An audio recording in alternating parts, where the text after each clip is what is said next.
So what's a child-friendly space? How would you define that? So it's a space that Just be careful on the bugs. where people Yep. that's close to the displaced community, where the kids can come and there's supervision, and so there's people there who have been trained to work with kids, especially kids who are coming out of like disaster situations. And yeah, there's a specific program for them, like that might include some kind of learning, that would include like activities so they can process trauma that they've gone through. So when a child comes out of a traumatic situation, I'm just guessing they've seen their families killed or taken, and life is anything but normal. So what's sort of what are the ground rules when you receive a child like that? How do you begin putting a normal life together? Well, Yeah, that's part of the key thing about a child-friendly space, is to allow a child the area just to be a kid. They've lost their home, they've lost their, left their toys behind, left their friends behind. Their friends are all separated everywhere. They're living, usually, you saw the camp yesterday. They're living There's no school that they used to go to. Right, exactly. So everything is new, everything's crazy, everything is uncomfortable. And so the goal with the child-friendly space is to simply create that space where a kid can be a kid. And does the, each of those contexts will be a little bit different. Some will have playgrounds, some may have a formal education setting, some may just have tutoring and just books for kids to sit around and read and just look at the pictures. So that's kind of the overarching idea of what a child-friendly space would be. And Jessica knows the context here to speak of how that may shape up here in northern Iraq. Are there certain behavior patterns that you see when kids come from disasters like this, that you can kind of look at and assess they're in this stage now, or because there's psychological factors, right, that obviously about, you're trained to deal with. So tell us about that.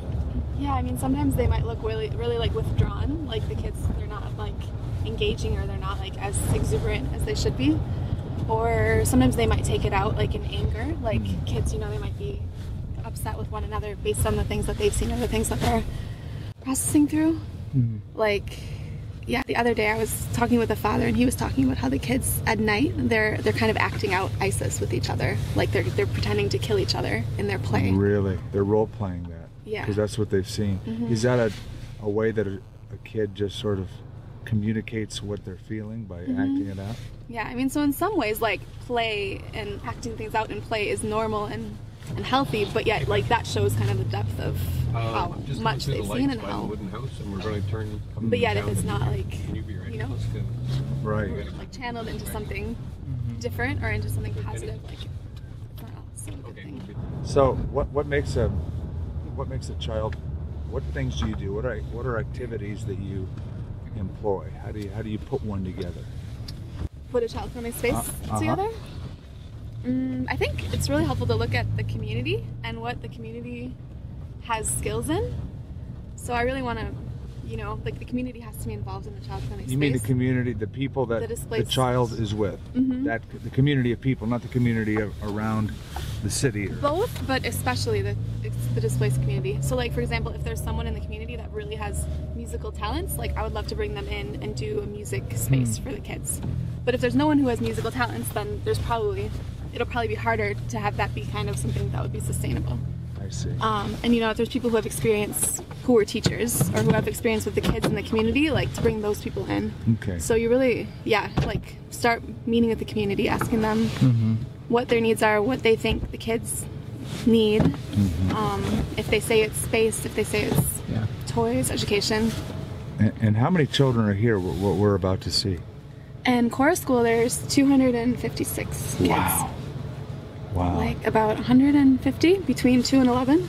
And where did they live? And we're going to see at their school. It's an unfinished school, and they've like partitioned different parts kind of into different rooms. They're just living in an abandoned building. Is that basically it? So there was a big like construction boom maybe about a year ago. So this was going to be a school that probably it will be a high school. So a lot of the schools people were living in were existing schools, but this one is different in that it was started to be built, but they had to stop.